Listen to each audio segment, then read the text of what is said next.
Hey, good afternoon. Hi, Susan. How are you Hi, doing today? Hi, Sharon. I'm good. How are you? I'm well. I'm well. I want to thank you for taking the time, basically, to have lunch with us, Thanks for having giving me. us some of your midday. I know you guys are pushing, working. I'm excited. We have our first HSPA annual event with the rebrand, the rename, just coming out of this pandemic too. I'm excited, so excited about it. So are And we. yeah, we don't take it light over here at Knowledge and Nonsense Yeah. that you actually took the time to, because like I said, I know you guys are working hard. Today, though, we are celebrating the end of Women's Month and Women's History Month, and you are a woman, and you are at the helm of an organization that helps healthcare professionals. You do a lot of behind the scenes work. There's so much that you do, and we want to celebrate you and get to know just a little bit more about you, about the organization for those that don't know, about some of the new things coming up. And man, I want to give you your flowers. That's it. I'm gonna stop talking. Let me Thank read. Let you. me go over your bio, Okay. and then we're gonna jump right into some questions. So we have with us today Susan Adams. She has more than 30 years of experience in the association management sector, including the healthcare and food service manufacturing segments. She has a Bachelor of Arts from Indiana University and Certified Association Executive Credential from the American Society of Association Executives. She currently serves as the Executive Director of the Healthcare Sterile Processing Association in Chicago, a role she has held since 2013. HSPA represents more than 45,000 sterile processing professionals who are responsible for cleaning, decontaminating, sterilizing, and distributing medical and surgical instrumentation. Hashtag CS Nation, hashtag SPD. This is what we do. And so, Susan, if can I just jump right in with some questions? Sure, go for it. Okay. Before we came onto the air, we were talking about I you mentioned like getting into association management. Like that's not you kind of find yourself in there, and then there's something that makes you stay. How did you come to be in association management? Well, I started, like you mentioned, about 30 years ago, and I started working for a food service manufacturing association. It was a trade association with some of the large food companies. So I had that background, and then this opportunity came up at HSPA, which I'm still struggling to say. I still want to say Isham. I'm sure everyone is still doing that. I started in 2010. I took over in 2013 as executive director.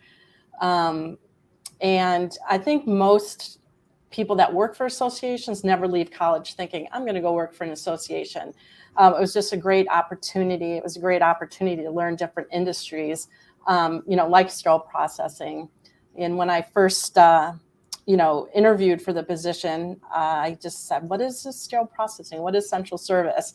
I, like most people, didn't really realize that it was a profession and that, so it was really important. I realized right from the start, and I was honored to support such an important membership. So that's where I came from, and that's why I'm here.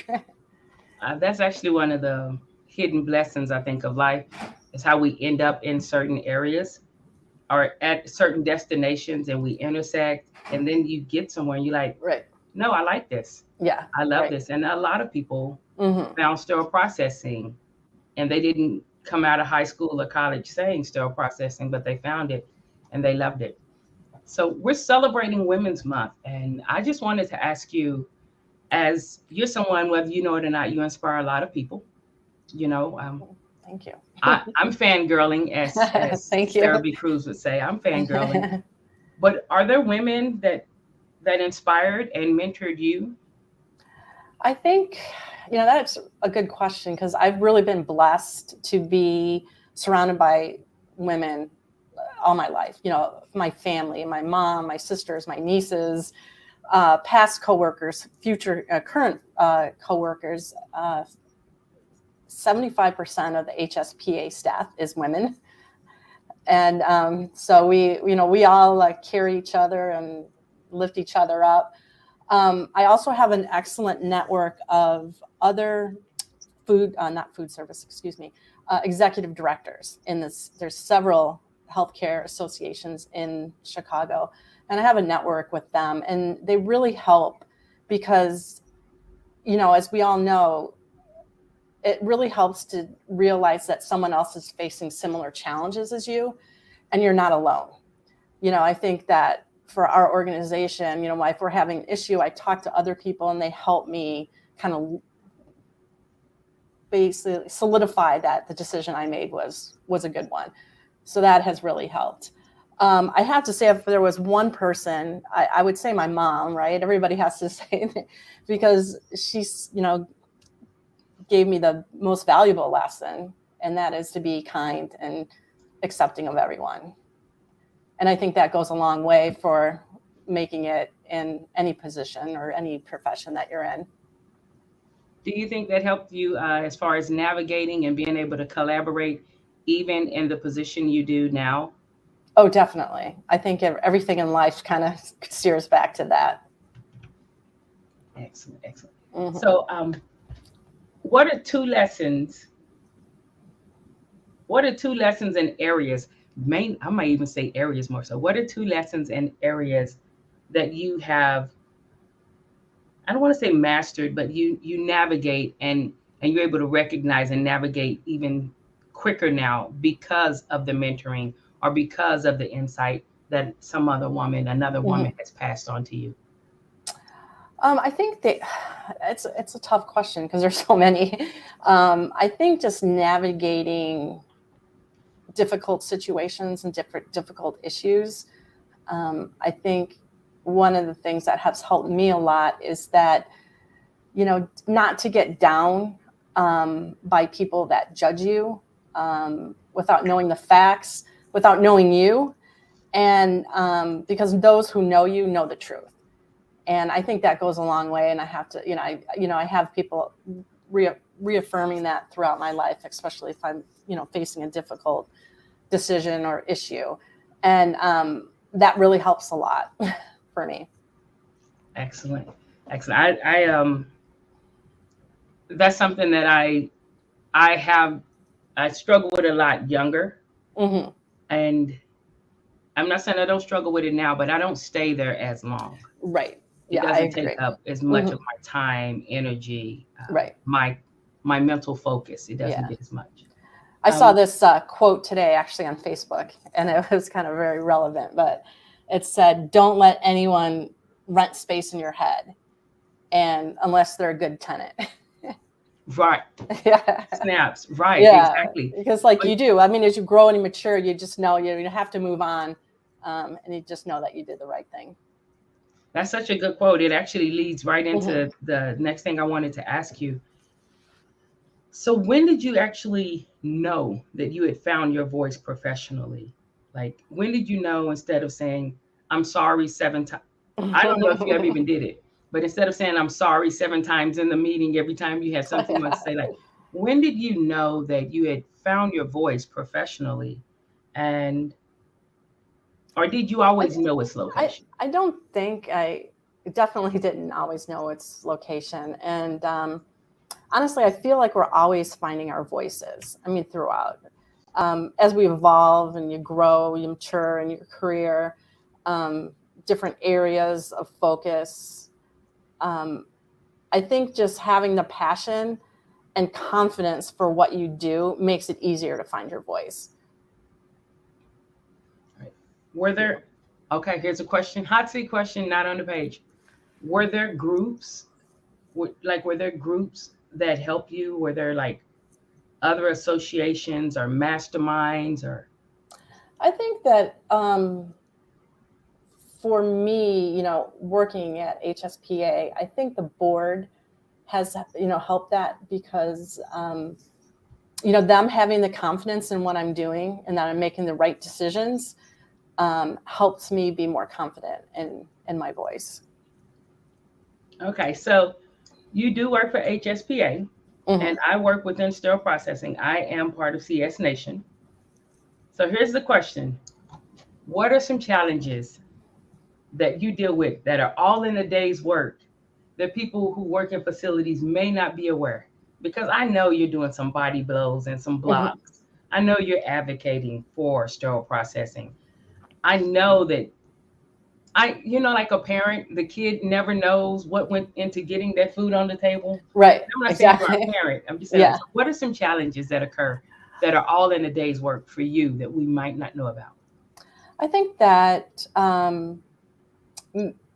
beyond what we show publicly of what we do as far as our products and services are concerned, there's a lot of behind the scenes, as you mentioned, that we're doing. We're working with other healthcare associations. We sit on standard boards. We have two of our staff members are co-chairs of AMI standard working groups. We're always having conversations with other organizations, vendors, healthcare administrators, if we can get to them. So we're doing a lot behind the scenes, just educating people on what we do, as well as legislators. We have a government affairs group, Joe Kalachi, that works with advocacy. So we're always trying to educate about the profession. In addition, we're always really navigating the growth of the organization. I mean, like even healthcare systems, and everybody has their own staffing issues, especially these days, right? With the shortage of staff in every industry. As you mentioned, we have close to 45,000 certificates, people that hold certification with our organization. And if you can imagine, we get hundreds of phone calls behind almost every day on a weekly basis, sometimes a daily basis. We're helping people renew, we're helping people get certified. We have 22 staff. So just navigating that and knowing that we're always here to help people. So that, sidetracks us a bit, when we're trying to help our members. So I think those are some of the challenges. And like any business, there's always things that get thrown at you.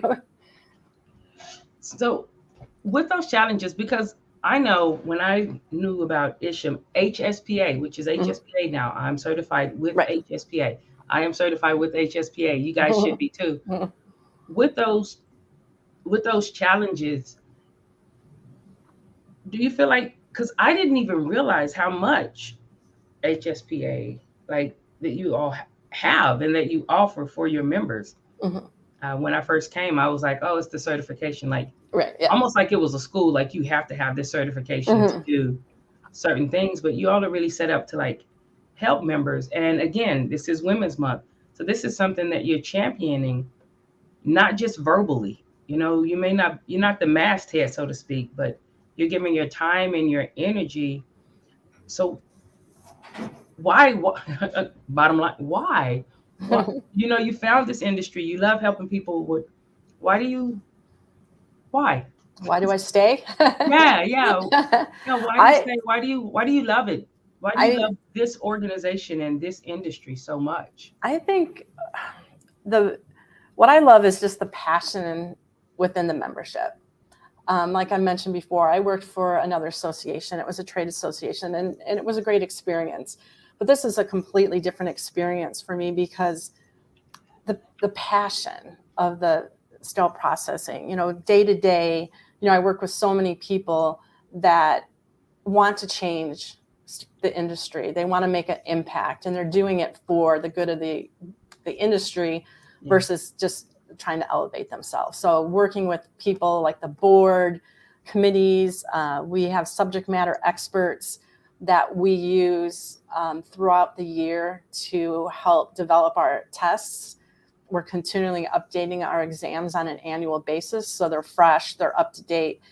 Just working with those people and seeing the passion, and then obviously working to help patient safety is what keeps me here. Well, I'm glad you're here. I'm glad you're here. Like I said, we're celebrating Women's Month. I know that there are so many people that make history, and we may never see a documentary about them. We may never read a book about them.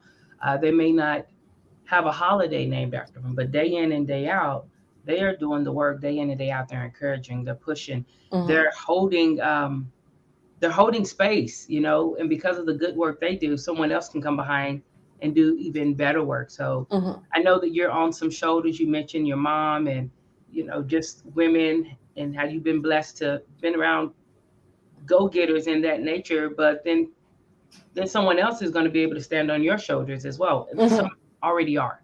I And hope so. I hope I try to do that. I try to elevate people, at least within our staff, to make sure that they know their value. That's, I feel that. I feel that. I feel that love right there. I hope y'all can feel that love too. I felt that. That hit me. So, okay. I do want to talk a little bit about HSPA, but I would also like to ask before then, what are some, let me put this question up here. What are some improvements that you've seen that, like you're very proud of? Some changes you've seen, improvements you've seen that you're proud of? I think that one of the big changes that we had, and it was a long time to get through, was the governance structure of our organization that we changed in 2018. We did a bylaws change in 18, and it took a long time and many discussions to get there. The bylaws were not very easy to interpret in the past, so now they're easy to interpret, and they govern. They help the board govern and make decisions easily.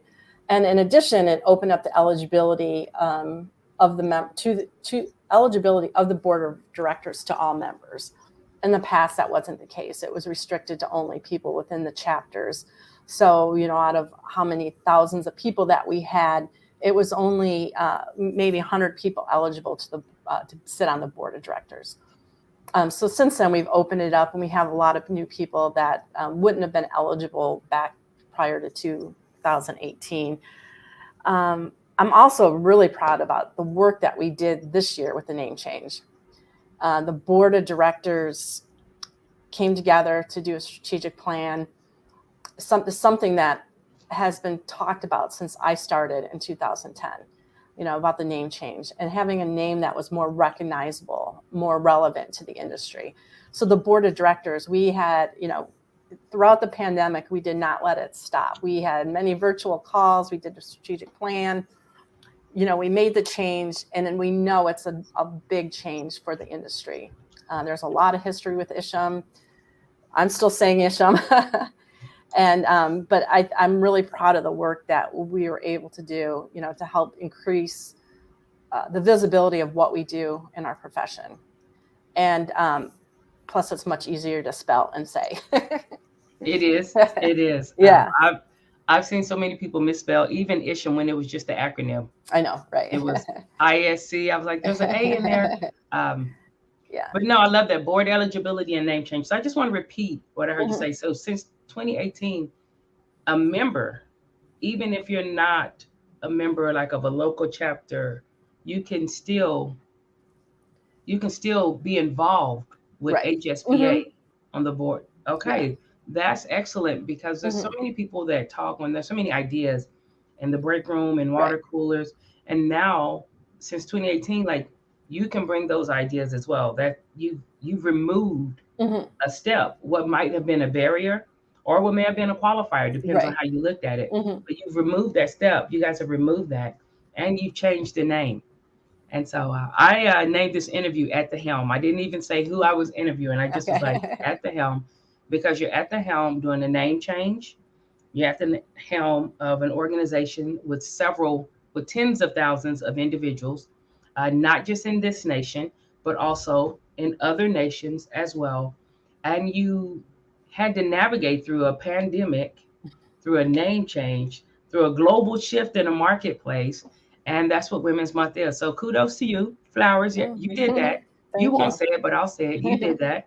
And the organization is afloat. And I know you didn't do it by yourself. And that's why I'm saying giving you your flowers, because you're very collaborative.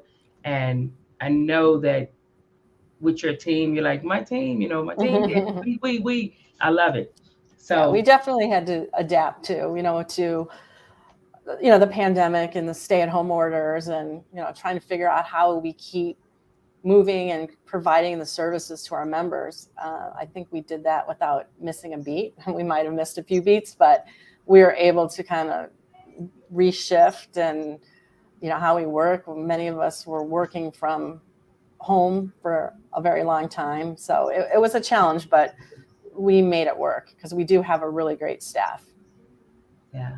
And again, kudos to you and your staff for that. Kudos to HSPA for even navigating conversations, and being able to hold your form and stay focused on we need to have the tools in place to support our members, to support our industry, to keep patient safety, a priority.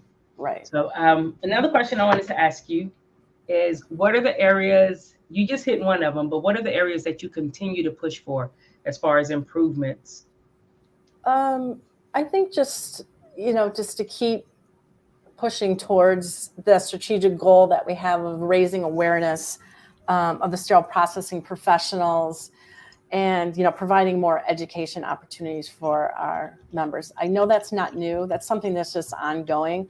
But I feel like even looking at the growth that we've had, it's showing that the industry is becoming more important.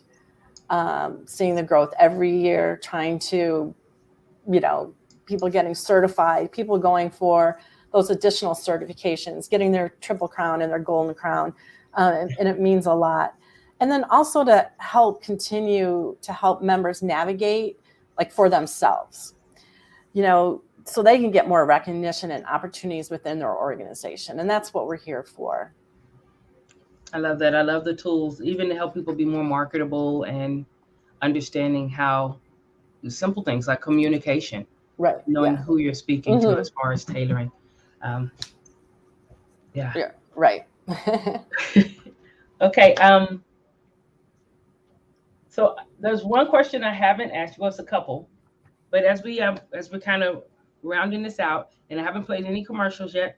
I desperately want to play one, but I like just being able. I know we're on lunch. Okay. So, in your own words, so what is the mission? In your own words, what is the mission of HSPA? I mean, I'd say, obviously, number one, helping promote patient safety, advancing the education professionalism of the industry, doing that through education and networking. And as we know, that networking is so important, especially we realize that when we haven't been together at a conference in 3 years, we realize how everybody's very excited to get, together. I think that you learn so much, in addition to the sessions that we put on. I think you learn so much just from talking to people, having lunch with someone. I know I learn when I go to conferences, some of the best tips I get are just from those conversations that you have through networking. So we're excited to get back to that. I am too. I feel like it's going to be so good. Just to be able to get back together, and it's going to break not just the fact that we haven't been together, but just a lot of the tension and the uncertainty associated with the pandemic and the changes. Right.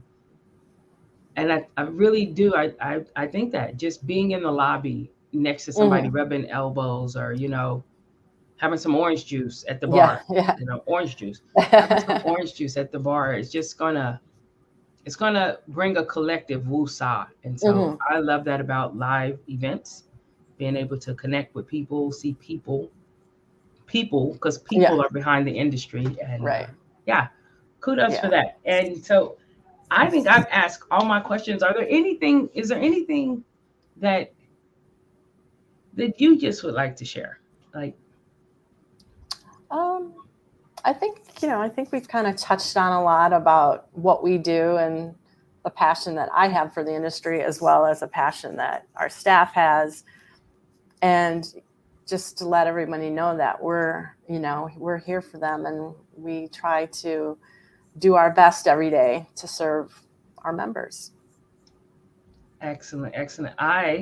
So Isham, we're still doing registrations for, not Isham, HSPA. See, me too. Charging to my head, not my heart. But HSPA. Yes, we are. We still have registration open. I think the registration will end on August 16th, where you could register in advance. After that time, you could register on site. And just so everyone knows, the cutoff for the rooms are coming up quickly. So if you have a conference, if you want to make your reservations, please do that as soon as possible. We also will have, just so everyone knows, also that we will have a vaccine or a testing mandate. So anyone that comes to the conference will have to show proof of vaccine as well, or a proof of a negative test. All right. And so most probably will be vaccinated, but if they're not, they can have that negative test. Yes. And come on in. And Right. the dates for HSPA are April 23rd through the 27th. You all do have some additional educational courses that Saturday. Yes, pre-conference. So you can come and tap into some of the leadership specific, or even more drill down education segments and sessions there on that Saturday. But again, it's in San Antonio, Texas. I hope to see you all there. I'll be there. I'm excited to be there. I'm excited for all the conferences coming up, albeit more than one. Definitely want to say that. But yeah, I can't wait for it. And I just want to thank you again for sharing your time with me this afternoon. We are going to share this video, and I really hope for those of you out there in CS Nation, many of us have talked. We've talked on the phone. We've talked in these roundtables, these virtual roundtables throughout the reset, working with different ones and partnering with other people who are also involved in the industry and really increasing awareness of what sterile processing is, of the education that's available in sterile processing, of why you want to stay apprised and stay up with education. So for all of you out there, please take time, listen to this interview, get to know this woman here in Women's Month, not just because she's a female, but she's a dynamic professional. She's dedicated, and she's at the helm. And you did that. You did that. And so let me give you your flowers for Thank staying. You. I appreciate that. No, for staying. Okay, I've asked all my questions. I'm talking to you now. For staying, not just in the industry, but throughout that pandemic. Healthcare had a lot of losses. Other industries had a lot of CEOs and key executives throw their hands in the air and walk away. But yet you stayed, and you stayed at a time when conversation was high. I won't go into any of those conversations, but again, that's part of the battles that you fight on a daily basis with someone who may not know the things that the pieces you guys are having to move around as far as with vendors, legislation, different things. And you stayed, and we're having HSPA here in San Antonio this April because you guys held your form. And so kudos to that. Thank you. For those of you who are watching, join us again tonight when we're back on at our regularly scheduled time. We have SPD and the educators. We have Rebecca Powplow, Janine McLean, guest host. You won't see my face, but you will see Rebecca Kinney from Cypress Rise. She'll be with LaWayne. Who else? Jesse. Jesse from Stir That Pot, he'll be there too. But we're going to have a group of educators on, just talking about some of the challenges of education. Are there different types of educators, and how you can find resources to help you as well. So we'll see you guys later this evening. Susan, again, thank you so much. I appreciate it. I look forward. Thank you for having me. Yeah, of course. Likewise. I'm so excited that, I thank you for sharing your lunch with me. That's what I'll say. Thank you. For the rest of you, we'll see you tonight. And if you have any questions, you know what to do. You can text them to 214-717-5921 to get ahead of the queue, or you can just ask them when we are on. Bye, everyone. Thank you. Bye. See you soon.